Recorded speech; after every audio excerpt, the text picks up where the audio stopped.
Hello बच्चों।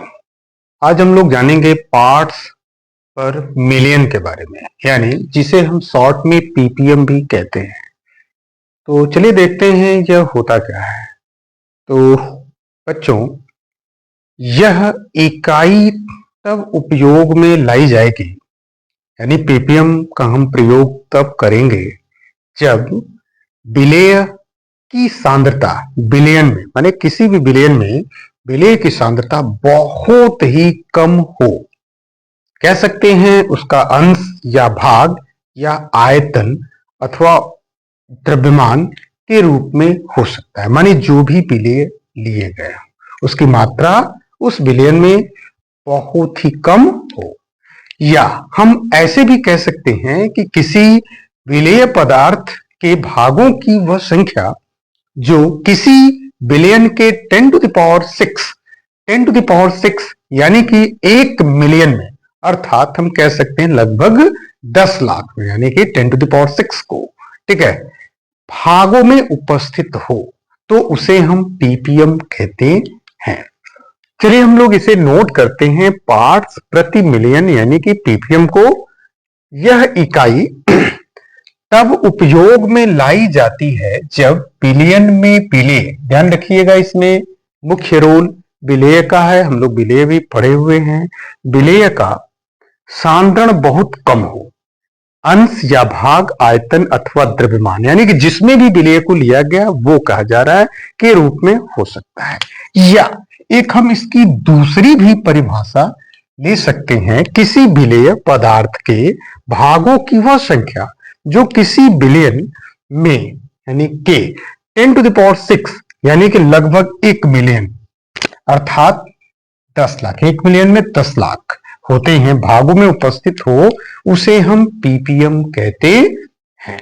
अब ये पीपीएम बराबर हम लिख सकते हैं विलेय का द्रव्यमान बराबर विलेय का द्रव्यमान बटा बिलियन का द्रव्यमान, बिलियन का द्रव्यमान, और ये गुणे कितने में, तो 10 to the power 6 यानी कि 1 मिलियन में इंटू 10 का पावर 6। तो ये हम एक छोटा सा फॉर्मूला भी इसके लिए ले सकते हैं, आप नोट करेंगे, ठीक है। अब जान लेंगे कि आखिर इसका हम प्रयोग कहां कहां करते हैं या कहां कहां देखते हैं।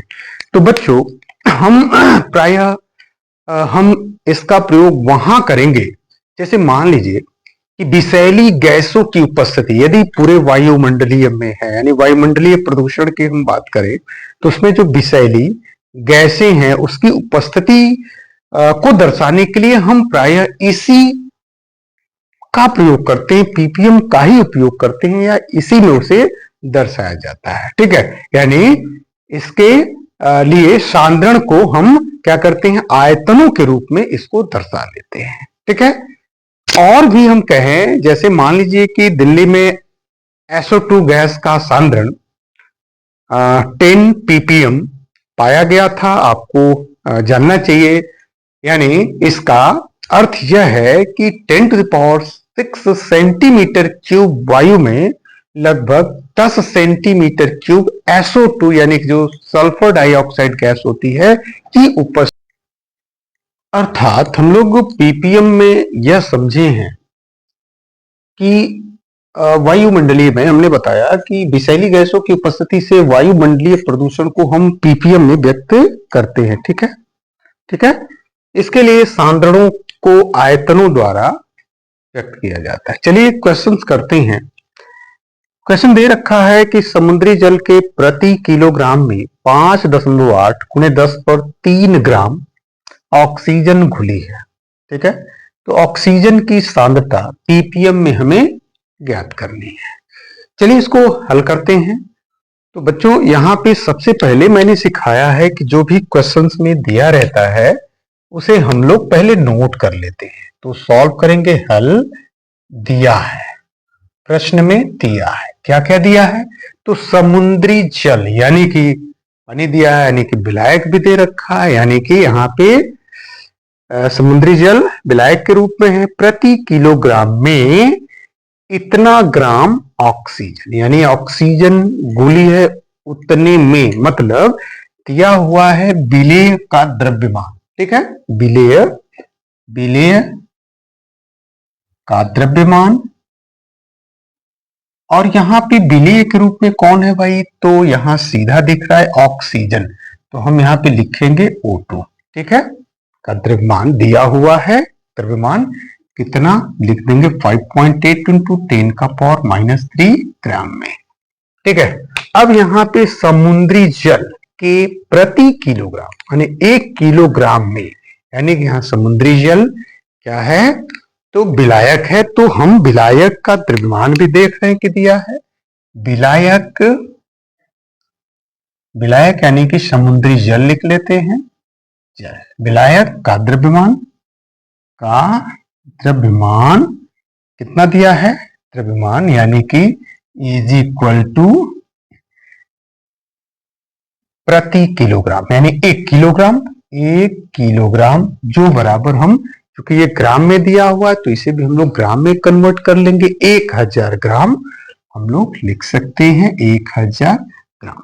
तो ये दोनों चीजें हमें इसमें मिली हैं। तो अब हम आसानी से पीपीएम को निकाल सकते हैं, यानी पार्ट्स पर मिलियन, यानी पीपीएम इज इक्वल टू, हमने फॉर्मूला देखा विलेय का द्रव्यमान, तो विलेय का द्रव्यमान यानी कितना दिया हुआ है 5.8 इंटू 10⁻³ ग्राम, और बटा दिया हुआ है विलायक का द्रव्यमान, तो विलायक का द्रव्यमान हम यहां लिख लेंगे, विलायक का द्रव्यमान कितना दिया हुआ है 1000 ग्राम, तो बाई 1000 ग्राम।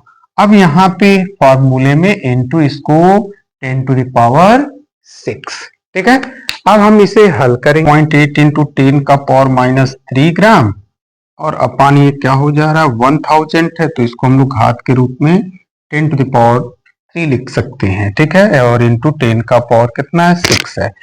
अब हमें एक सिंपल सा मैथमेटिक्स जो यहाँ पे दिख रहा है, क्या करने वाले हैं, इसको हम यहाँ लिख रहे हैं, ठीक है। ये 10⁻³ जब ऊपर जाएगा तो ये भी माइनस में हो जाएगा, और माइनस में होकर 10⁻⁻6 हो जाएगा, ठीक है।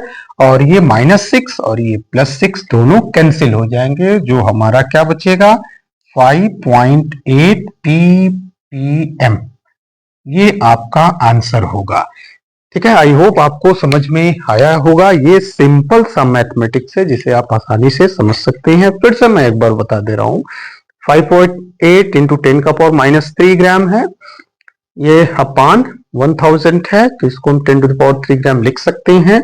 नीचे प्लस में है, ऊपर जाएगा माइनस में हो जाएगा, ठीक है, ऐसे यानी कि यहाँ पे हम दिखा दे रहे हैं 5.8 इंटू 10⁻³ इंटू ये ऊपर भेजो तो 10⁻³ ग्राम ये भी हो जाएगा, और ये 10 पर पहले से ऑलरेडी 6 है, और ये नीचे कुछ नहीं बचा, तो इज इक्वल टू 3 और 3 6, तो ये मिलके इसको काटेगा, तो 5.8 ppm हमारा आंसर आएगा, ठीक है।